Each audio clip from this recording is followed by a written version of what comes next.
AP CM Chandrababu, రాష్ట్ర IT, విద్యాశాఖ మంత్రి నారా లోకేష్ సోమవారం ఢిల్లీలోని ఇందిరాగాంధీ అంతర్జాతీయ విమానాశ్రయం నుండి అస్సాంకు బయలుదేరారు. గౌహతిలో జరగనున్న నూతన ముఖ్యమంత్రి ప్రమాణ స్వీకార కార్యక్రమానికి వారు విశిష్ట అతిథులుగా హాజరు కానున్నారు.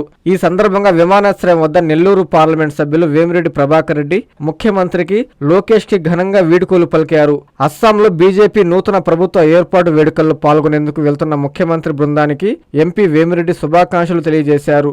ఢిల్లీ పర్యటనను ముగించుకుని ప్రత్యేక విమానంలో గౌహతికి వెళ్లిన ముఖ్యమంత్రి అక్కడ కార్యక్రమం ముగిసిన అనంతరం తిరిగి రాష్ట్రానికి చేరుకోనున్నారు. మీ ప్రతి అడుగులో మీకు తోడుగా ఉంటుంది. మీ ప్రతి కలను సాకారం చేస్తుంది. అంజనా ఇన్ఫ్రా ప్రాజెక్ట్ వారి గోల్డెన్ గెలాక్సీ నెల్లూరుకి అతి సమీపంలో. మన ఎంపికే మన భవిష్యత్తు. మా కార్యాలయం చిరునామా GR arcade, door number 26-1-1920, flat number 40, opposite Krishna Chaitanya college, mini bypass road, Gomathi Nagar, Nellore. Phone number 8978978936. Anjana infra project నమ్మకమైన సంస్థ, విశ్వాసమైన లాభాలు. మన ఎంపికే మన భవిష్యత్తు.